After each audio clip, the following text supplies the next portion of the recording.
আসসালামু আলাইকুম, hello everyone, welcome back to my another blog. আমরা কোন হোটেলে উঠেছি আর কিভাবে আছি সেটাই আপনাদের সাথে শেয়ার করছি। আমাদের ছোট্টখাট্ট একটা রুম ট্যুর দিচ্ছি। আমরা উঠেছি অ্যাম্বাসেডর হোটেল। অ্যাম্বাসেডর হোটেলটা আমাদের খুবই পছন্দের একটা হোটেল। প্রথমে দরজা থেকে ঢুকতেই হাতের ডান পাশে হচ্ছে একটা ক্লজেটটা মোটামুটি বড়ই ছিল, আমাদের ভালোই কাজে আসবে।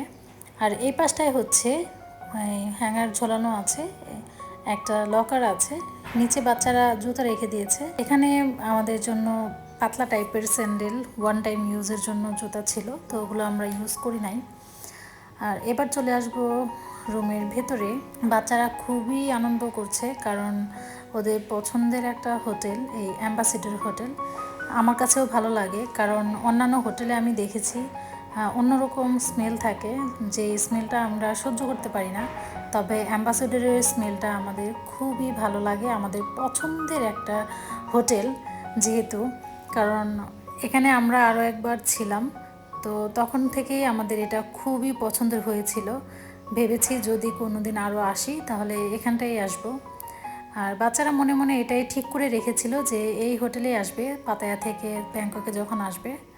আর এদিকটাই হচ্ছে কমপ্লিমেন্টারি টি, কফি, ওয়াটার বোতল, এরপর কেটলি, তো এগুলো তো থাকবেই, সাধারণত সব হোটেলেই থাকে। তো এগুলো তারপরে একটু দেখিয়ে দিলাম আর কি। এই পাশটাই হচ্ছে একটা ল্যাম্প। হোটেলে আসার পর আমাদের অনেক সময় লেগে গেছে, কারণ যেহেতু আমরা বুক করে আসি নাই, তো বুকিং ঝামেলা, চেক ইন ঝামেলা সব কিছু শেষ করে এরপর রুমে এসে গেছি। আর এই পাশটাই হচ্ছে বাথরুম, তো বাথরুমটাও নিট অ্যান্ড ক্লিন। এই হোটেলটার জিনিসপত্রগুলো ব্ল্যাক অ্যান্ড হোয়াইট কালার থাকে, তো এই জিনিসটা আমার খুব ভালো লাগে। কার্পেটে ব্ল্যাক অ্যান্ড হোয়াইট থাকে, এরপর টেবিলগুলা ব্ল্যাক কালার থাকে, ভালোই লাগে। আর এই তো আমি হাই দিচ্ছি। আর ছোট্ট এই মিররটা দেখতে খুবই বাজে লাগে, মানে নিজের চেহারা দেখতে গেলে ভয় লাগে, খুবই বড় হয়ে যায় চেহারা আর কি। দুই পাশে দুইটা লাইট লাগানো আছে, মাঝখানে একটা মিরর। তা আর এই পাশে হচ্ছে শাওয়ার কর্নার। তো শাওয়ার কর্নারটা জায়গা ভালোই ছিল, মোটামুটি ভালোই জায়গা ছিল। আর এটা হচ্ছে বাথ জেল, উপরে এটা হচ্ছে শ্যাম্পু। তো ওইখানে দুইটা দেওয়া ছিল, আর এখানে এক্সট্রা দুইটা দিয়ে দিয়েছে, কারণ আমরা যেহেতু 4 জন মেম্বার, আমার মনে হয় এর জন্য দুইটা এক্সট্রা দিয়ে গেছে। তাছাড়া তো দুইটা করেই দিত আগে। আর দুইটা হচ্ছে সোপ। কটন বাড ছিল 4টা, তো 4টা করে কটন বাড ছিল, আর 4টা করে ছিল শাওয়ার ক্যাপ। তো শাওয়ার ক্যাপ তো আমাদের লাগে না, আমরা ইউজ করি না, কটন বারগুলোই একটু ইউজ করব, এছাড়া আর কিছু না। সাথে ছিল 4টা করে ব্রাশ। আর এই ব্রাশগুলি আমরা ইউজ করি নাই, কারণ আমরা নিজেদের ব্রাশ নিয়ে এসেছি, নিজেদের শ্যাম্পু নিয়ে এসেছি, সব কিছুই নিয়ে এসেছি। আর এই পাশটায় আমরা সবাই এখন রেডি হয়ে যাচ্ছি। আমরা খুবই ক্ষুধার্ত, আমরা যেহেতু 2.5 ঘন্টা জার্নি করে হোটেলে আসছি, হোটেলে আসার পর আবার চেক ইন ঝামেলা, বুকিং ঝামেলা, এগুলো মানে রুম চয়েস হচ্ছে না, এই সেই করে অনেক সময় পার হয়ে গেছে।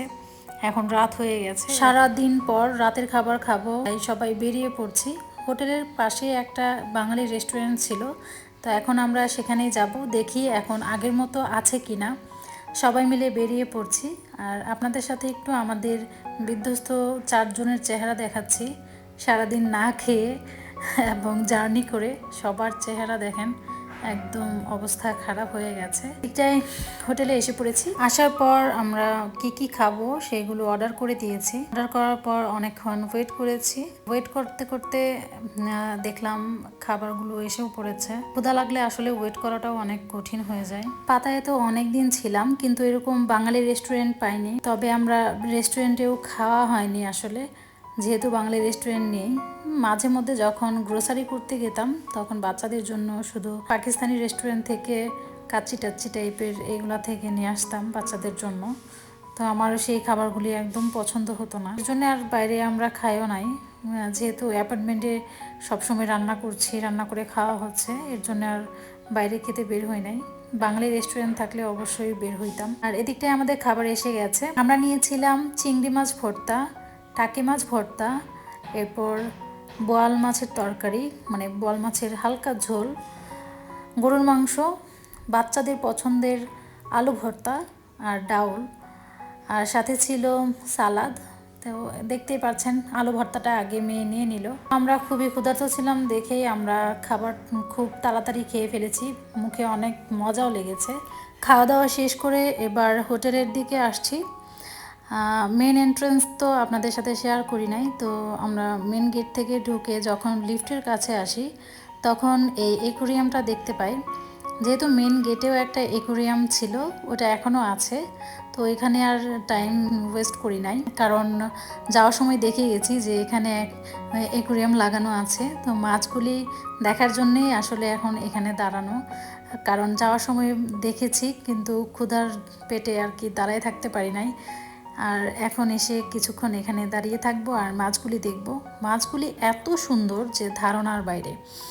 আমার ক্যামেরায় কেমন আসতেছে জানি না, ক্যামেরায় মনে হয় ভালো আসতেছে না, একদম রিয়েলভাবে দেখলে এত ভালো লাগে। মানে মানুষের ব্রেন যেমন, ভেতরের ব্রেনটা যেমন, ওই ব্রেনটা মনে হয় মাছের মাথার উপরে মানে লাগাই দিছে এরকম মনে হচ্ছে।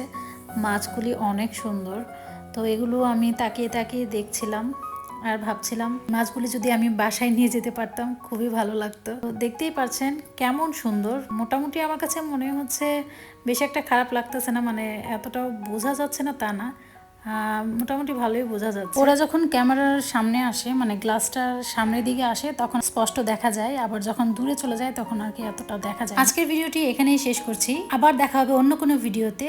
সেই পর্যন্ত সবাই সুস্থ থাকবেন, ভালো থাকবেন, আল্লাহ হাফেজ।